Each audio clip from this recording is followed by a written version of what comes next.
성경 말씀은 룻기 3장 1절에서 18절 말씀입니다. 룻의 시모 나오미가 그에게 이르되 내 딸아 내가 너를 위하여 안식할 곳을 구하여 너로 복되게 하여야 하지 않겠느냐. 내가 함께하던 시녀들을 둔 보아스는 우리의 친족이 아니냐. 그가 오늘 밤에 타작마당에서 보리를 까불리라. 그런즉 너는 목욕하고 기름을 바르고 의복을 입고 타작마당에 내려가서 그 사람이 먹고 마시기를 다하기까지는 그에게 보이지 말고 그가 누울 때 너는 그 눕는 곳을 알았다가 들어가서 그 발치 이불을 들고 거기 누우라. 그가 너의 할 일을 내게 고하리라. 룻의 시모에게 이르되 어머니의 말씀대로 내가 다 행하리이다 하니라. 그가 타작마당으로 내려가서 시모의 명대로 다 하니라. 보아스가 먹고 마시고 마음이 즐거워서 가서 노젓가리 곁에 눕는지라. 룻이 가만히 가서 그 발치 이불을 들고 거기 누웠더라. 밤중에 그 사람이 놀라 몸을 돌이켜 본즉 한 여인이 자기 발치에 누웠는지라. 가로되 네가 누구뇨? 대답하되 나는 당신의 시녀 룻이오니 당신의 옷자락으로 시녀를 덮으소서. 당신은 우리 기업을 물을 자가 됨이니이다. 가로되 내 딸아 여호와께서 내게 복 주시기를 원하노라. 내가 빈부를 물론하고 연소한 자를 쫓지 아니하였으니 너의 베푼 은혜가 처음보다 나중이 더하도다. 내 딸아 두려워 말라. 내가 내 말대로 내게 다 행하리라. 내가 현숙한 여자인 줄 나의 성읍 백성이 다 아느니라. 참으로 나는 내 기업을 물을 자나 물을 자가 나보다 더 가까운 친족이 있으니 이 밤에 여기서 머무르라. 아침에 그가 기업 물을 자의 책임을 내게 이행하려 하면 좋으니 그가 그 기업 물을 자의 책임을 행할 것이니라. 만일 그가 기업 물을 자의 책임을 내게 이행코자 아니하면 여호와의 사심으로 맹세하노니 내가 기업 물을 자의 책임을 내게 행하리라. 아침까지 누울지니라.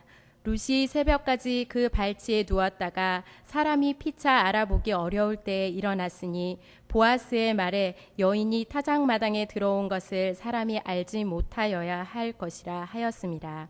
보아스가 가로되 내 겉옷을 가져다가 펴서 잡으라. 펴서 잡으니 보리를 6번 되어 룻에게 이어주고 성으로 들어가니라. 룻이 시모에게 이르니 그가 가로되 내 딸아 어떻게 되었느냐. 룻이 그 사람의 자기에게 행한 것을 다 고하고 가로되 그가 내게 이 보리를 6번 되어주며 이르기를 빈손으로 내 시모에게 가지 말라 하더이다. 이에 시모가 가로되 내 딸아 이 사건이 어떻게 되는 것을 알기까지 가만히 앉아 있으라. 그 사람이 오늘날 이 일을 성취하기 전에는 쉬지 아니하리라. 아멘.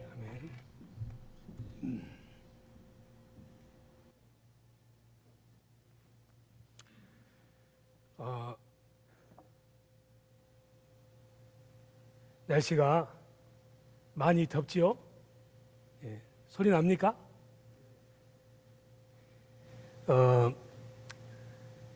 어떤 사모님이 있는데 도지사 사모님인데 그 사모님 이름은 별명이 한때 물에 빠진 생쥐가 되었던 사모님, 물빠생.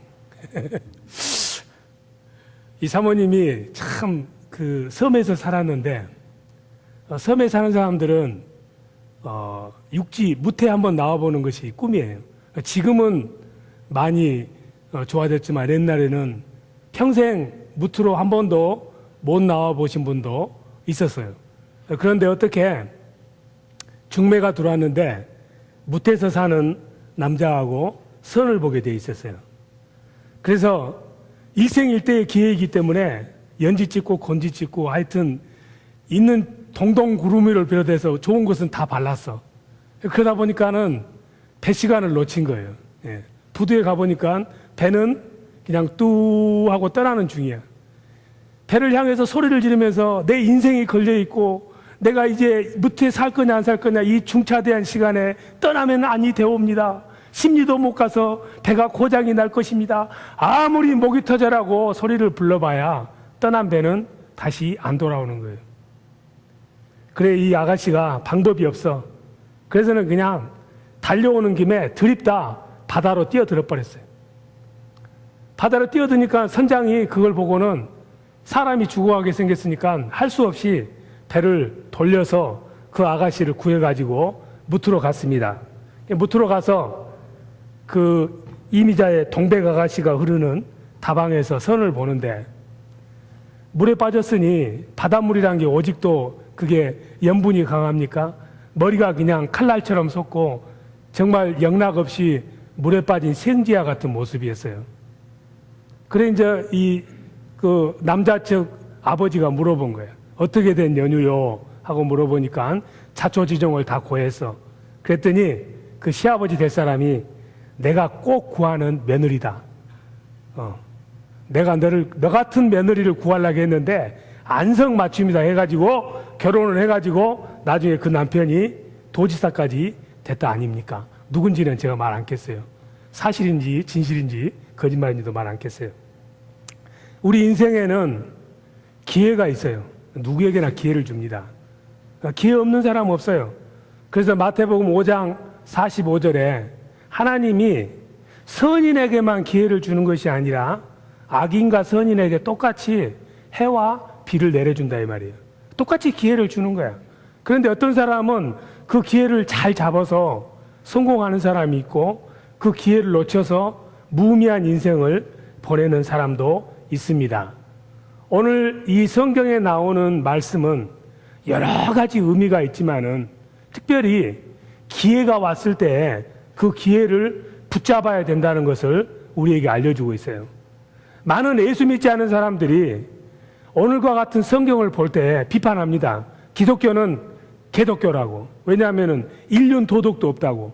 가만히 보세요. 멀쩡한 며느리에게 뭐 하라고 그래요? 밤에 타작마당에 가서 외간 남자 이불 속에 들어가라는 시어머니하고 며느리가 믿음이 좋다고 성경에다가 기록을 해놨으니 예수 믿지 않은 사람들이 볼 때는 야, 이거 기독교는 인륜을 다 덮어내는 아주 개판 종교구나 이렇게 비판하기가 쉽습니다. 오늘 이런 것만 그런 것이 아니라 예수님의 족보에 보면은 낯뜨거운 일이 많아요. 도대체 사람으로서 왜 이런 결정을 하고 이런 몰상식한 그런 일을 행했는고 하는 일들이 많습니다. 바로 베레스와 세라의 어머니였던 다말이라는 여자는 자기 시아버지하고 동침해가지고 베레스와 세라라는 두 쌍둥이를 낳았어요. 바세바는 솔로몬을 낳았는데 다윗하고 그렇고 그런 나쁜 짓을 해서 나온 것이 바로 솔로몬 아닙니까? 라합이라는 여자는 여리고성에 바로 창기였는데 결혼해가지고 오늘 여기 나오는 보아스를 낳았습니다. 예수님의 족보를 보면은 빼버려도 좋을 만한 사람들이 많이 들어있어. 왜 이런 지저분한 그런 족보를 가지고 태어났는가? 그래서 기독교는 믿을 것이 못 된다 하고 비평을 하는 사람들이 있습니다. 그것은 왜 그런가 하는 이유를 모르기 때문에 그래요. 오늘 서두에서 보면은 나옴이라는 분이 믿음이 좋은 분 아닙니까?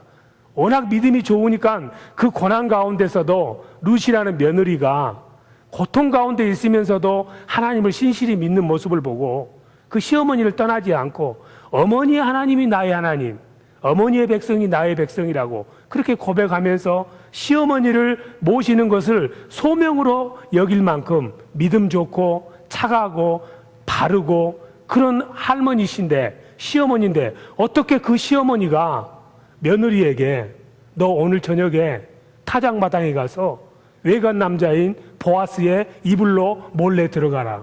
이것은 공자님이 봤을 때 이것들은 완전히 돌 맞아 죽어도 쌀 인간들이에요. 모르면 그래요. 왜 그러면은 이 시어머니가 예수를 믿지 않는 사람들이 몰상식하다고 말할 만큼 그런 비상식적인 일을 며느리에게 권고했느냐? 그 이유를 알게 되면은 그렇구나. 알아야 면장을 하는 거예요. 알아야 면장을 해. 덮어놓고 믿으면 안 돼. 그래서 호세아서 4장 6절에는 내 백성이 망하게 생겼도다. 왜? 하나님의 말씀에 대한 지식이 없어서. 모르면은 욕할 수 있어요. 그런데 이처럼 비정상적인 결정을 할 수밖에 없었던 이유가 구약 시대에는 자손을 잇는 것이, 대를 잇는 것이 굉장히 중요했어요. 우리 조선 시대에도 며느리가 자식을 갖지 못하면은 그 이유가 그때는 의사들이 없으니까 무조건 여자들이 잘못이래. 그래가지고 질거지약이라고 해서 쫓아내는 거예요. 그리고 우리 본능적으로 우리가 이 세상에 살다가 죽었다는 흔적을 다 남기고 싶어 해요. 그래서 산에 가보면은 바위에다가 이름 써놓잖아요. 제가 오래 한 40년 전에 중국 태산에로 올라갔는데 태산에 올라갔더니 바위들이 많아. 그랬더니 중국 역사에서 유명한 사람들은 거기다가 다 글을 써놨어. 그 중에 당태종은 제일 큰 바위를 깎아가지고 그 사람이 써놓은 글씨에다는 금메기를 입혀놨더라고. 여러분들이 알만한 뭐 등소평 뭐 이런 사람들이 와가지고 다 한마디씩 남겨서 내가 여기 왔다가 오줌 누고 간다고. 사람은 자기가 살았던 흔적을 남기고 싶어 하는데 그 중에 가장 확실한 흔적이 우리 후손 아닙니까? 내 자손을 두어서 내가 여기 살다 갔다는 흔적을 남기고 싶은 것이 인간의 본능 안에 있습니다. 그래서 구약에서는 자손을 갖는 것은 단순히 자식 하나가 있는 것이 아니라 하나님의 축복을 받는 통로일 뿐만 아니라 그 자손을 통해서 하나님의 은혜가 역사하는 그러한 하나의 도구였습니다. 그래서 자손이 없으면은 슬퍼했어. 하나님이 축복이 없다고 생각했고 내가 죽고 난 다음에는 우리 가문을 통해서 베풀어 주실 하나님의 역사가 없어진다고 생각했기 때문에 자손을 갖지 못하는 것을 굉장히 슬퍼했습니다.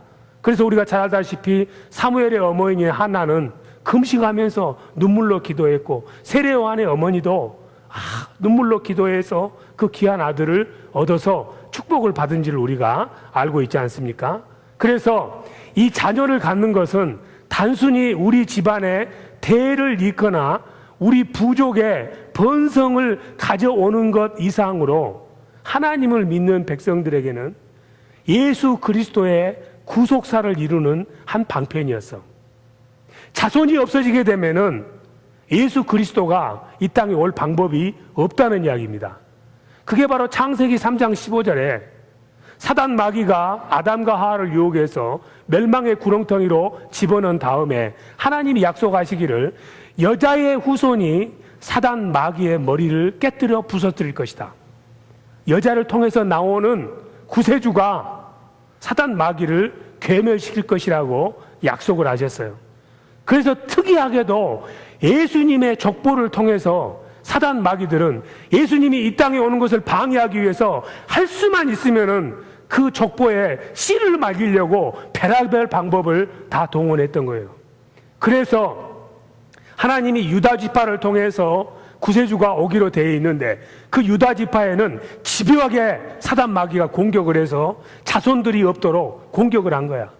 그런 새 중에 유다라는 사람의 며느리가 있었는데 다말 아닙니까? 다 말아먹는 여자니까 다말이야. 또 그렇게 나가서 하시면 안 되고 그냥 다말이에요. 다 말아먹은 것이 아니라 다말이야. 근데 유다가 볼 때는 이 며느리가 다 말아먹어서 다말이라고 불렀어. 그 이유가 아들이 엘이라고 있었는데 결혼해가지고 그냥 아들이 아무 이유 없이 그냥 지구를 떠나버린 거예요. 좀 우스운 말로 하면은.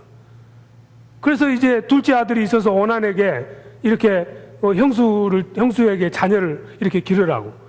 그래서 구약에서는 오실 메시아를 기대하고 구속사를 이루기 위해서 만일에 여자가 결혼했는데 남편이 죽으면은 그 남편의 형제가 대신해서 그 형님이나 동생의 대를 잇도록 하는 계대 결혼, 수원법이라는 게 있었어요. 그게 신명기 25장에 나오는 말씀인데 그래서 엘이 죽으니까는 다말에게 그 동생인 오난을 줬습니다. 오난을 줬더니 오난이라는 친구가 형수에게 불성실하게 해가지고 자식을 낳도록 하는데 도움을 주는 것이 아니라 방해를 했기 때문에 하나님이 오난도 데려가 버렸습니다. 유다가 보니까는 이 며느리가 와가지고 멀쩡하던 아들 둘이 그냥 비명 행사하는 거야. 재수 없는 며느리야. 며느리 하나 잘못 들여가지고 우리 집안 문 닫게 생겼네.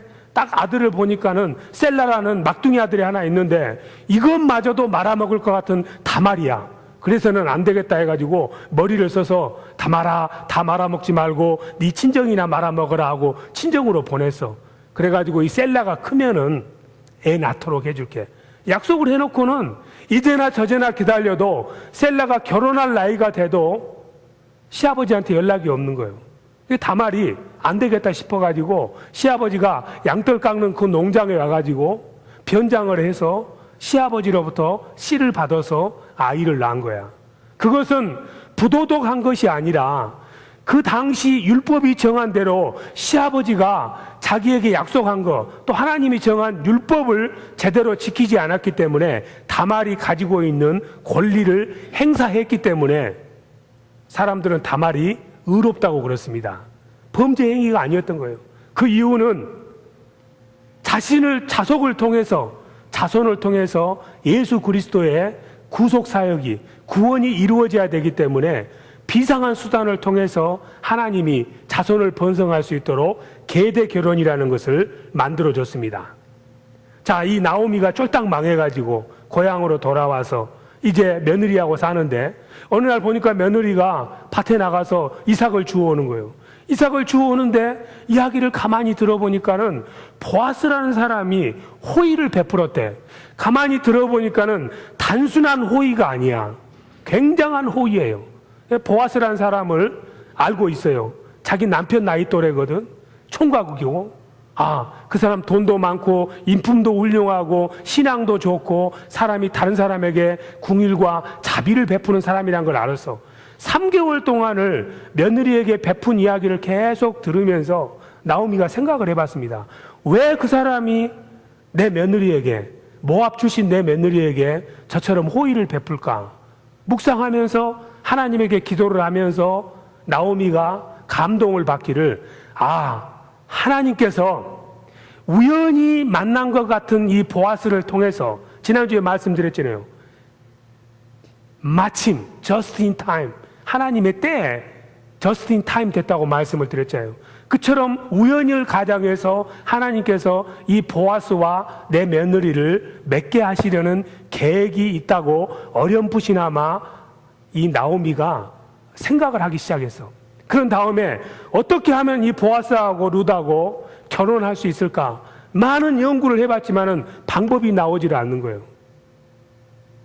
보아스를 찾아가서, 보아스, 우리 며느리가 있는데 우리 며느리에게 자손이 있어야 되겠어. 당신은 우리의 가까운 친족이기 때문에 내가 자식이 없으니까 대신 룻과 결혼해서 자손을 낳아줘야 될 책임이 당신에게 있어. 이렇게 말해가지고 정식으로 결혼을 했으면 좋겠지만은 그럴 수 없는 상황이에요.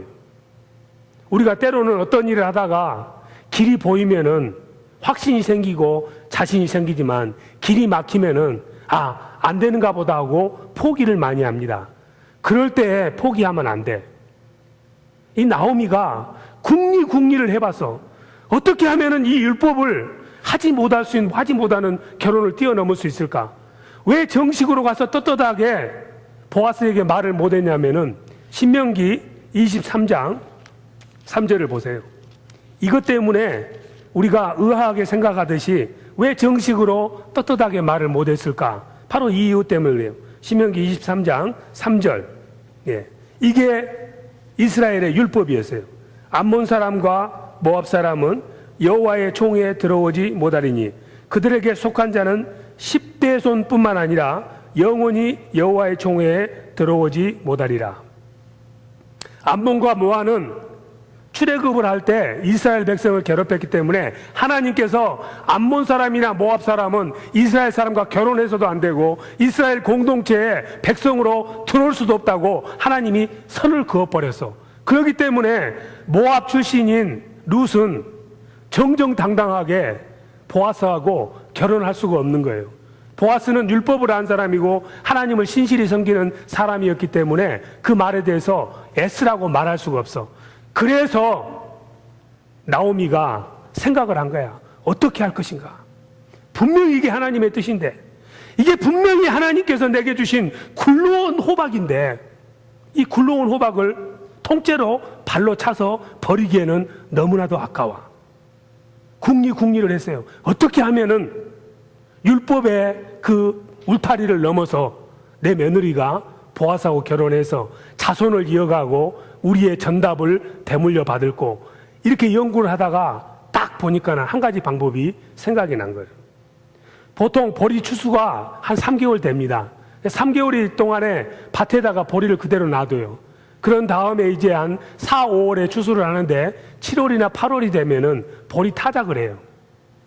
낯가리를 쌌다 보리 타작을 하는데, 보리 타작을 언제 하냐면 아침에 하는 게 아니에요.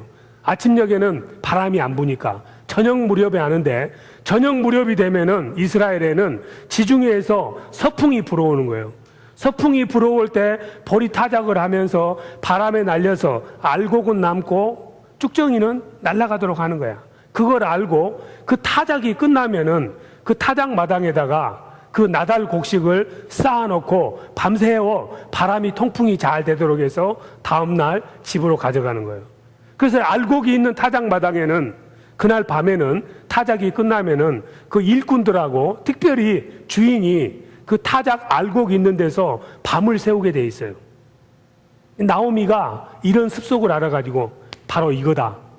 오늘 저녁에 내 며느리를 기습작전, 기도 비익을 통해서 보아스하고 만나도록 해야 되겠다. 이런 감동이 와가지고 며느리에게 이야기해요. 이것이 기회다고 생각한 거예요. 궁죽통이에요. 어떤 일을 하고자 하는 사람은 다른 사람을 포기해도 기어이 어떤 방법을 통하든지 간에 포기하지 않고 그 일을 이룹니다. 그래서 며느리에게 이야기를 합니다. 오늘 밤이 최고의 기회다. 이 기회는 우리 인생에 다시 안 온다. 너 목욕하고 향수 바르고 예쁜 옷 입고 들어가서 밤에 몰래 그 타작마당에 들어가서 보아스의 침실로 들어가라. 기상천외한 제안입니다. 그 당시에는 타작마당에는 여자들은 얼씬도 못해. 여자들은 얼씬도 할 수 없어. 여자들이 얼씬얼씬 거리는 것은 이상한 여자예요. 그런데 이 타작마당이 항상 이스라엘에서는 스캔들이 일어나는 곳이에요. 예. 한국에서 조선시대에 갑돌이와 갑순이가 만나려면 어디서 만나요? 예? 물레방앗간에서 만나는 거예요. 물레방앗은 물레방앗이 돌아가니까 속에서 안에서 도란도란 이야기해도 누가 듣지도 않고 밤에 오지도 않아. 물레방앗간이 항상 스캔들을 만드는 곳인데 이스라엘에서는 이 타작마당이 항상 스캔들을 만드는 곳이에요. 왜 그러냐 하면은 사람들이 추수를 하고 풍년이 되면은 너무 기분이 좋으니까 그 타작마당에서 먹고 마시고 기분이 좋아서 아주 즐거운 마음으로 퍼져 있다 보면은 거기서 이상한 일이 발생하는 거예요. 이상하게 여자들이, 몸 파는 여자들이 찾아와가지고 밤에 몰래 어떤 일을 저지르고 떠나는 일이 타작마당에서 비일비재했어. 그래서 호세아서 9장 1절에서는 타작마당을 조심해라. 거기에 보면 항상 스캔들이 생긴다. 바로 나오미가 타작마당이 그런 곳인 것을 알았기 때문에 며느리를 그곳에다가 보냅니다. 왜냐하면은 보아스도 사람인지라 술 한잔 먹고 배부르게 먹으면은 기분이 좋아가지고 흥얼흥얼 되거든. 그러면은 자기 의지가 꺾여서 엉뚱한 짓을 저지를 수 있는 확률이 굉장히 많아요. 여러분들이 지금 여기 결혼하신 부부들인데 결혼할 때 보면은 눈에가 뭐가 쉰다고 그러잖아요. 제 눈에 안경이라고 해서 옆에 사람들이 보면 영 아니오시다거든. 그런데 죽자사자라고 달라붙어. 야, 그 코가 좀 잘못됐더라 해도 아니야, 내 눈에는 비너스 코보다 더 이쁘던데. 아, 눈이 좀 이상해. 무슨 소리예요? 사슴 눈보다 이뻐요. 뿅 가면은 아주 약점이 보이지를 않는 거예요. 그래서 그걸 콩깍지가 낀다고 그래. 예. 사랑의 눈이 멀면은 이뻐 보이는 거예요. 감성이 이성을 앞서는 거예요. 그리고 결혼한 다음 날에 이제 첫날 밤 지내고 나면은 그때부터 나쁜 것이 보이기 시작하면서 후회가 시작되잖아요. 이 중에 그런 분이 많이 있을 것 같은데. 하여튼 술에 취하고 감성에 취하게 되면은 이성적인 판단을 하기가 힘듭니다. 나오미가 그 틈새를 비집고 들어가서 어떻게 하든지 일을 저질러 버리면은 율법의 구속으로부터 자유롭게 될 것 같아서 그렇게 계획을 짠 거예요. 기회라고 하는 것은 우리 인생에서 항상 오는 것이 아닙니다. 보통 사람에게 기회가 3번 온다고 그래요. 잘 모르지만은. 그런데 이 기회라고 하는 것은 가만히 있어서 되는 게 아니고 하나님의 때가 있어요. 예수 믿는 사람에게는. 그걸 에트라고 그랬습니다. 히브리어는. 하나님의 때가 있고 이 때는 우리 마음대로 바꿀 수가 없어. 비가 오거나 해가 오거나 여름이 오거나 이때는 우리가 마음대로 할 수 없는데 그 때 속에 기회가 찾아옵니다. 그 기회를 바로 째띠아라고 그랬습니다. 째띠아라는 말은 무슨 말이냐면은 민수기에 나오는 말인데 적이 가는 길을 이렇게 매복을 해가지고 적이 우리 울타리, 우리 함정 안에 들어올 때 그때 기회를 잡아서 공격한다는 말이 바로 째띠아야. 하나님의 계획과 섭리는 우리에게 하나님의 때를 쫓아서 오게 돼 있고 그 때를 분별해서 내가 그것을 붙잡아야만이 하나님의 축복을 우리가 누릴 수 있는 거예요. 가만히 있어가지고는 되지를 않습니다. 모든 일에는 때가 있고 모든 사람에게는 기회가 한 번, 두 번, 세 번은 있게 되어 있습니다. 만일에 그 기회를 놓치면은 후회가 오는 거예요. 기회의 반대말은 후회입니다. 그래서 저번에 우리 린다 집사님 이야기했던가? 사람이 죽을 때 가장 많이 하는 말이 뭐라고요? 예? 그 죽을 때 사람들이 공통적으로 하는 말을 통계를 내봤더니 가장 많이 하는 말이 그때 그렇게 한번 해볼 걸. 그렇게 한번 살아볼 걸. 그 기회가 주어졌을 때 왜 내가 그렇게 못했던가 해볼 걸 하고 죽는 것이 보통 사람들의 마지막 유언이라고 그래요. 그건 예수 안 믿는 사람들 이야기지. 예수 믿는 사람들은 더 좋은 데로 가니까 할 일이 많으니까 그런 후회가 없지만은 기회라고 하는 것은 한번 지나가고 나면은 후회밖에 할 거 없어요.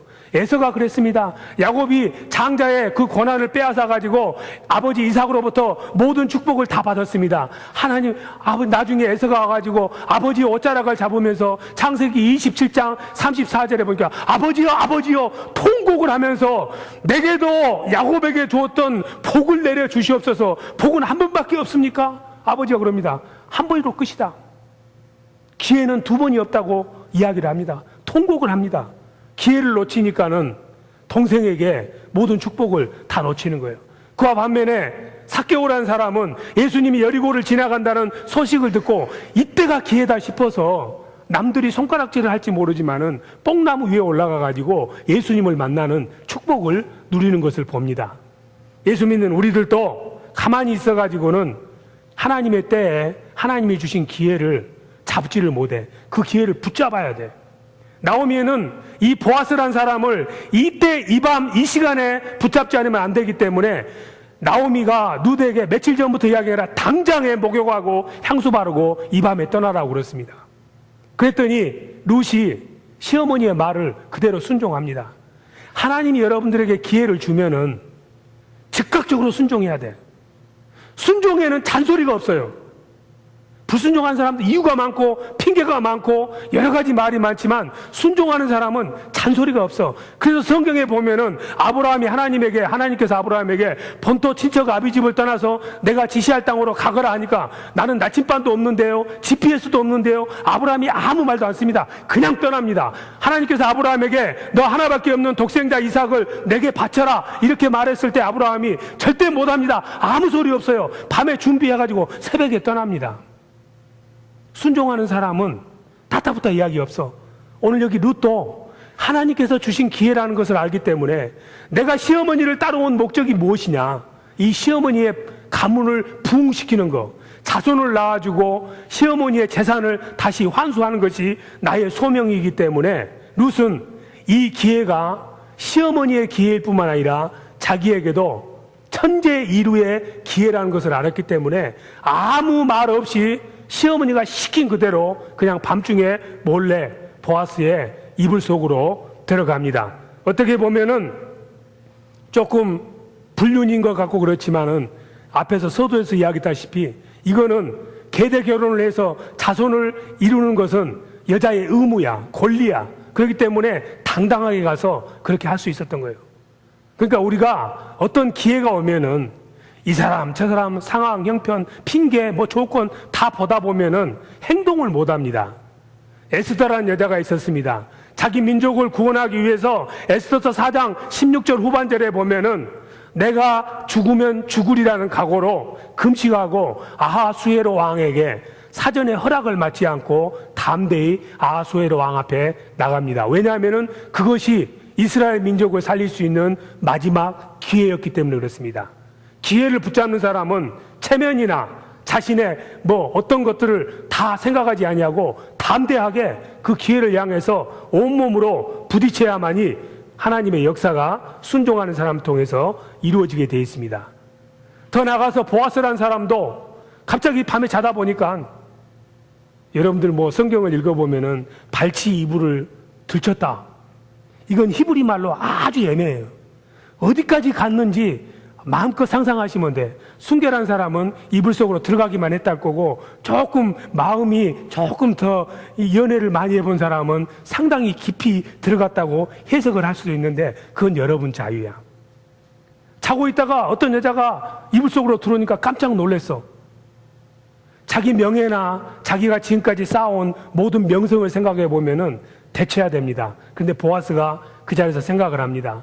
내가 지금 60이 다 넘어가지고 총각으로 사는데 이대로 죽을 수밖에 없는 이런 내 운명 속에 이 여자가 나를 찾아와서 청혼을 했으니 이 기회를 내가 놓쳐서는 안 되겠다는 생각을 해서 take risk, 모험을 감행해 그 여자를 아내로 받아들일 준비를 하고 결정을 해주면서 그 확인을 오다가 그 룻에게 자기 겉옷에다가 보리를 6대를 섞어서 나오미에게 가져가라고 합니다. 하나님의 섭리 안에서 주어진 기회는 때로는 우리가 체면이나 내 명성이나 어떤 율법적인 것들을 뛰어넘어서 과감히 accept 해야 되는 거예요. obedient 해야 되는 거예요. 그래야만이 하나님의 역사가 나를 통해서 나타나는 것입니다. 우리가 오늘 서두에서 그 영상을 봤는데, 그 영상에 나오는 동상의 그 동상이 이름이 크로노스예요. 크로노스라는 것은 무르듯이 흐르는 시간이라는 의미죠. 이 크로노스 동상은 그리스에 있는데, 우리가 영상에서도 봤다시피 발에는 날개가 달렸어요. 쏜사같이 달리도록. 그런 다음에 머리를 보면은 머리 앞쪽에만 곱슬머리가 길게 이렇게 얼굴을 가릴 만큼 이렇게 나와 있고, 뒤로 돌아가면은 뒤에는 민대머리야. 그래서 기회라고 하는 것은 왔을 때 앞에서 확실히 붙잡아야지 지나가고 난 다음에는 다시 오지 않는 거예요. 여러분들이 교회에 오셔가지고 어떤 일이 되었든지 간에 하나님을 섬길 일, 사람을 섬길 일이 많이 있습니다. 그 기회를 그때그때 붙잡지 않고 이런 핑계 저런 핑계로 차일피일 미루다 보면은 하나님이 예비하신 여호와 이레의 축복을 누릴 수가 없습니다. 갈라디아서 6장 10절에서는 하나님 말씀하십니다. 화면이 지금 나올 건데 갈라디아서 6장 10절을 같이 한번 읽어봅니다. 그러므로 우리는 기회 있는 대로 모든 이에게 착한 일을 하되 더욱 믿음의 가정들에게 할지니라. 기회 있는 대로 하나님이 명하신 착한 일을 해야 돼. 만일에 그 일이 마땅히 해야 될 일이고 하나님이 내게 주신 축복의 길이란 것을 알면서도 그것을 애써 회피하고 하지 않으면은, 야고보서 4장 17절에 뭐라고 되어 있어요? 행치 아니하면 죄인이라. 하나님이 복을 받을 수 있는 기회를 우리에게 주셔서 물질과 시간과 건강과 모든 걸 통해서 순종해라. 내가 결정할 수 있는 기회를 줬는데 그 기회를 내가 붙잡지 않으면은 예수 믿는 사람으로서 하나님이 예비하신 여호와 이레의 복을 누릴 수가 없습니다. 그 기회가 왔을 때 따따부터 이야기하지 말고 그냥 행동하면 돼. 예수님이 물 항아리에다가 물을 갖다 부어. 하인들은 그저 시킨 대로 물을 갖다 부었습니다. 그랬더니 다 그게 포도주로 바뀌었어요. 베드로에게 예수님이 말씀했습니다. 깊은 데로 가서 그 물을 던져라. 마땅치 않았지만은 주님께서 말씀하시니까 내가 말씀을 쫓아서 깊은 데로 가서 그물을 던지겠습니다. 그 기회를 포착했을 때 한 마리도 못 잡던 베드로가 자기 배뿐만 아니라 옆에 있는 동료 배도 가득 채우는 만선을 체험했습니다. 나오미라는 사람이 룻기 1장 21절에 보면은 내가 풍족할 때 모압을 향해서 떠났다가 쫄딱망해서 빈손으로 돌아왔구나. 그랬더니 오늘 룻기 3장 17절에서 보아스란 사람을 통해서 풍족한 은혜를 누리고 하나님의 은택의 비를 누리게 된 것입니다. 오늘 이 시간이 바로 하나님께서 여러분에게 은혜를 베푸고자 하는 시간입니다. 오늘 이 시간이 바로 하나님의 축복을 누릴 수 있는 기회가 내가 주어졌을 때 그 기회를 아멘하서 잡을 수 있는 시간입니다. 은혜를 받을 때이고 구원의 날입니다. This is your day.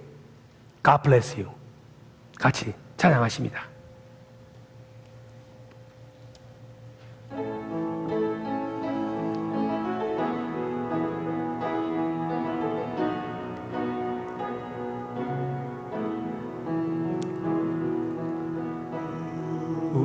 우리에게 양하신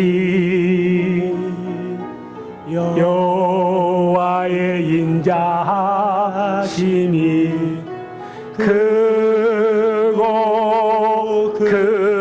크도다 크시도다 크고 크도다 크시도다. 2절 우리에게 양하신 여호와의 진실하심이 여호와의 진실하심이 영원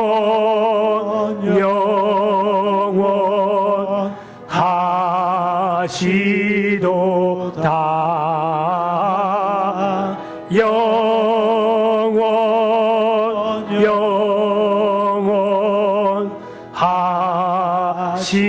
하시도다. 자기 이름을 불러서 재범에게 양하신 여호와의 계획하심이 놀랍고 놀랍다 놀라우시도다. 놀랍고 놀랍다 놀라우시도다.